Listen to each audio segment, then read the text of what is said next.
President calls on Ghana Defense Force officers to conduct their affairs professionally as the nation prepares to go to general elections. The launch of the Interfaith Harmony Week at the International Conference Center saw President Ramaphosa calling on all religious leaders to pray for peace, harmony, and tolerance. And the head of state swears in a new GCOM commissioner. We'll have the details of these and other presidential activities in this week's edition of The Diary for the period January 31 to February 6, 2015. I'm Paul McAdam. On February 2, Ghana's head of state, President Donald Ramaphosa, delivered the keynote address to formally launch Interfaith Harmony Week at the International Conference Center. Addressing stakeholders of the various religious groups and organizations, students, and other stakeholders, the president noted that many of the current conflicts internationally are driven by perceived differences. While religious leaders, faith organizations have a critical part to play in promoting interfaith dialogue, it's very important that we do that to try to avoid our differences to be used when you have other causes for many of the problems. And while they have a critical part to play in promoting interfaith dialogue, this duty cannot be divorced from the broader goal of fostering cultural harmony. The fact that most of the present violence internationally is driven by extremists and their actions mean that the United Nations designated Interfaith Harmony Week observances take on a great significance. The president said that though Ghana has been spared the atrocities associated with this action, the need to recognize and promote interfaith harmony locally exists. Our government fully supports the resolution adopted by the United Nations on October 20, 2010, and its objectives of fostering mutual understanding and religious dialogue amongst faith and of spreading the message of interfaith harmony in our churches, mosques, temples, and other places of worship. I urge the religious leaders of my country to use this week to pray for peace, to pray for harmony, to pray for tolerance, both in our country and in the world. Diversity, he said, must never be seen as a threat by anyone. I therefore urge that interfaith dialogue be predicated firstly on the acceptance of diversity as something that is good and desirable. I believe there should be an unconditional acceptance of the principles that no culture is superior to another. At the source of much of the world's discontent is the view that there are superior cultures and civilizations, and that this gives the superior cultures the right to impose themselves on others. Such a hegemonic view must be rejected. The concept promoted by some about cultural superiority, he said, must also be discarded. The history of the human race is decorated with atrocities committed in pursuit of this discredited ideology of cultural superiority. I therefore believe that parties of interfaith dialogue must be on the basis that parties to any discourse are equal.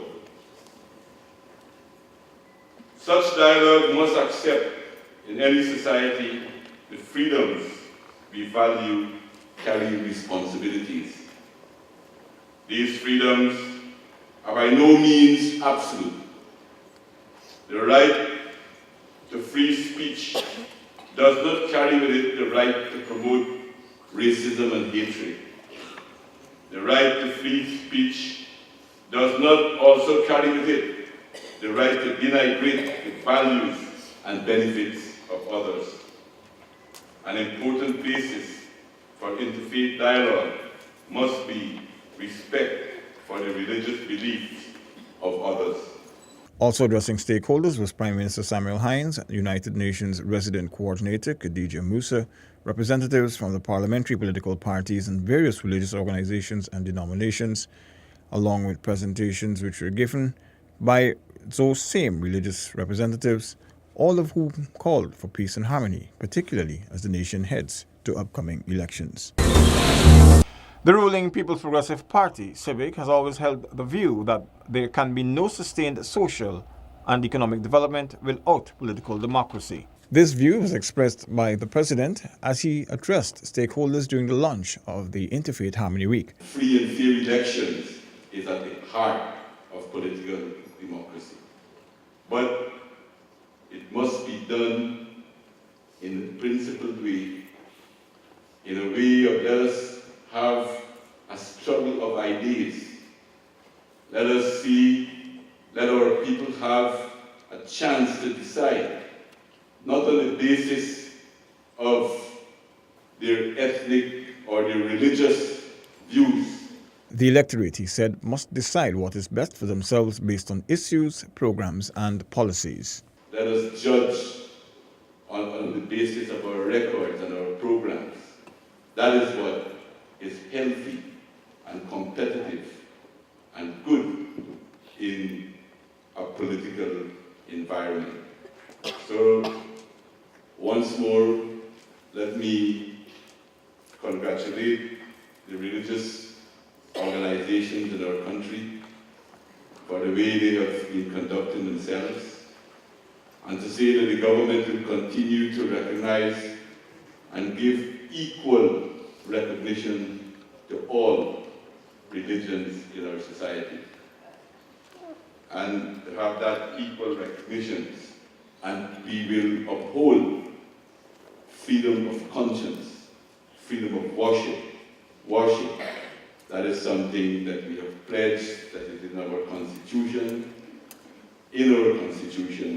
and that is something that we are determined to uphold. Once more, best wishes, and let us not only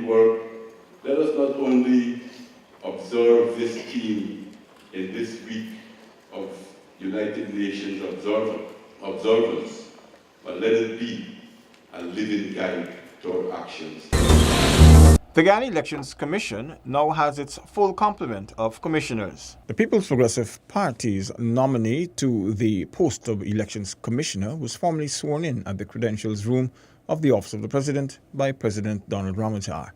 I, says Ravindranath Banraj, do hereby solemnly declare that I will bear true faith and allegiance to the people of Guyana, that I will faithfully execute the office of member of the Elections Commission without fear or favor, affection or ill will, and that in the execution of the functions of that office, I will honor, uphold, and preserve the Constitution of the Cooperative Republic of Guyana. So help me God.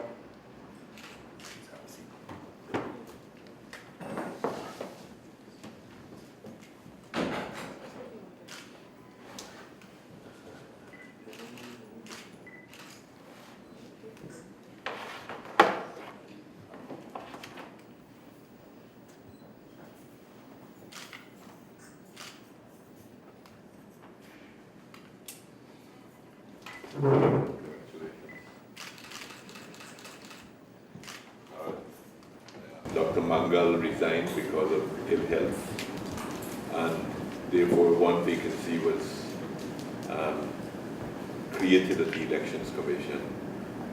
But it's important that this vacancy be filled quickly because of the fact that we're going towards the elections, and so that this job has now been completed. Mr. Banraj is a lawyer, I think, make a good contribution to the Elections Commission in that capacity. And I think he'll make a major contribution at this point in time. I want to wish him well, and I want to wish the Elections Commission as a whole very well, and hope that he makes a valuable contribution to the work of the Commission as a whole. The PPP Ghana Elections Commission representative acknowledged that he was joining the organization at a crucial time, particularly since elections was just a few months away. I'm aware that I'm joining the Elections Commission, quite an important constitutional body, at a crucial time in light of the fact that we have elections just a few months away. With that in mind, I am prepared to proverbially hit the ground running and make my contribution in the best way possible to, first of all, the holding of successful elections in May and thereafter as the need arises at the Commission. The new Elections Commissioner, who's also an attorney at law, promised to uphold his oath of office during his execution of duties. President Ramattar was on hand as 264 persons received house lots as the Housing Ministry continued its housing drive on the west coast of Demerara. The latest one-stop shop program hosted by the Housing Ministry at IFLOCT saw President Ramattar reminding new homeowners of the gains obtained in the sector under his government. At one time in this country, those of us who were fortunate to own homes got it when we were about 50 years old. I slightly beat that count. I owned my own home when I was 48 years old. So just under the 50 years mark. And what is important to note is that this government has been trying its best to use its social sector policy to really improve quality in our country in every area and to redistribute income in this era that we're in. The president added that government's intervention in the housing sector is one of just several initiatives to develop the citizens of Guyana. The most important factor for development is not how much gold we have and how much diamonds and bauxite and timber that we have. The most important factor for development is you, the people of this country.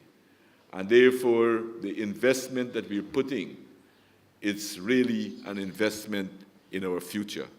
The demand for housing, he said, has been greatly reduced, and more will be done to ensure that even more persons are able to own their own properties. The Ministry of Housing is now engaging in another loan in order to acquire more lands so that they can try to satisfy completely the needs of our people in housing.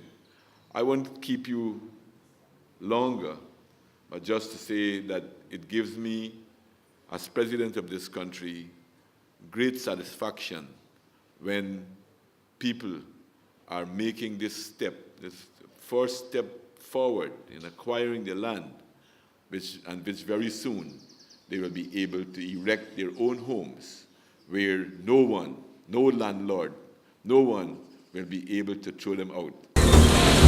You're watching The Diary, where we have been recapping the highlights of the country's president's weekly activities. More after the break. The Amalia Fault Hydropower project is essential for a vibrant manufacturing sector. Under the flagship of the LCDS, Norway has transferred earnings from its partnership with Guyana, amounting to some $80 million to the Inter-American Development Bank to fund a part of Guyana's equity share in the project. High amongst the priorities will be ensuring the achievement of more affordable and more reliable energy. Government will deliver the Amalia Fall Hydropower project along with all of its attendant benefits. It is expected that there will be an achievement of financial closure and commencement of the construction of this project during 2015. A message from the Government Information Agency. The Community Development Initiative Plan, CDP, under the Amerindian Development Fund is a project introduced by the PPPC administration to secure livelihood for the Amerindian villages and hinterland communities. Already 25 communities have received $125 million to embark on agriculture, mining and tourism projects, among several others. Additionally, 161 communities are to benefit in the second phase, which will see $1.3 billion being disbursed. A message from the Government Information Agency. To ease traffic congestion along the East Bank Highway, which is a critical thoroughfare for accessing the city, plans are afoot to construct a new bypass linkage from Eccles to Diamond. Additionally, the feasibility study for the East Coast East Bank Bypass Road has been completed, and government will be examining how to advance this huge project. Ghana's crime-fighting capacity has been boosted tremendously. A state-of-the-art forensic laboratory, the formation of the country's first-ever special weapons and tactical SWAT unit, and institutional strengthening are some aspects of the sector's reforms. Capacity building has played an important role as ranks have received training both locally and overseas to effectively deal with various aspects of crime solving. A message from the Government Information Agency. Pensioners will enjoy a 50% increase in assistance, bringing it to $30,000 per annum for pensioners who are customers of the Guyana Power and Light Company Incorporated. Further, old age pension is to be increased by 5% with effect from May 1, 2014 to $13,125 monthly, targeting the 42,500 senior citizens. The Commander-in-Chief called on the military to be ready for expanded roles in national development as he formally opened the annual Officers' Conference. Delivering the feature address at the GDF's annual Officers' Conference at Base Camp I in Ghana, the President called on senior ranks, many of whom were recently promoted, to remember the sacrifices made for them by others, such as family members, and not to disappoint them. It is true also that these successes were influenced by many persons and by their support and commitment. Do not betray their confidence. Officers, you should always strive to maintain the regard and respect of those who played such a pivotal role in your development. In the ever-increasing and interconnected world that we live in today, events that occur in distant places will affect our region and our country to one degree or another. Ghana, the President reminded senior ranks, is connected, hence it is affected by external and internal events and circumstances. Mention was made of the financial woes facing the European Union, the growing threats of terrorism and prevailing issues in the Caribbean region such as the economy and the crime rate. Regional issues, the President said, are aggravated by natural disasters such as hurricanes, floods and earthquakes. The fact that Guyana has experienced positive economic growth and an increase in the provision of social services, along with gains towards the several Millennium Development Goals, were noted by the President. He said, however, that more could have been achieved were it not for the challenges faced by the composition of the 10th Parliament. The 11th Parliament will be elected on the 11th of May of this year. This, I am sure, will rectify this situation. I have every confidence in the collective intelligence of the Guyanese people. I therefore know that they will support peace, progress and prosperity, and for the continued upward trajectory of our economy. Officers of the GDF, over the years, the role of the Army in many countries of the world had been broadening, and more thought have been going into the role of national development, while not compromising its basic objective of securing our borders from all violations. This is particularly true about Latin America, where we've had such a long period of stability.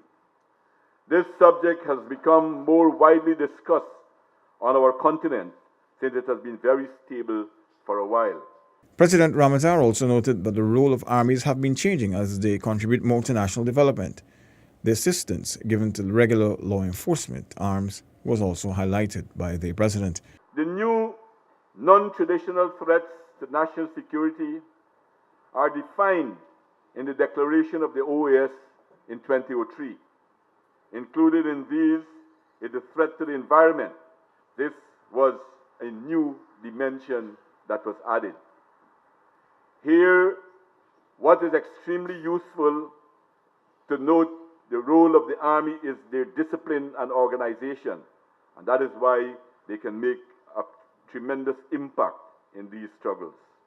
Moreover, the Army has at its ranks very highly qualified persons who together are best equipped to deal with some situations in time of national disasters, as we have seen in our region. And recall the glorious role played by the Guyana Defense Force in assisting Grenada after the hurricane a few years ago, and right here during the floods of 2005. That was a shining page in your history.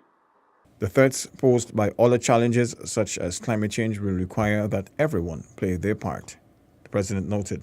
Scientists have predicted that by 2050, the world would be warmer by 3% Celsius.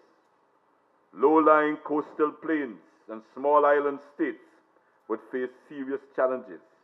Moreover, resources such as fresh water could become very contentious And just remember that Guyana is the land of many waters.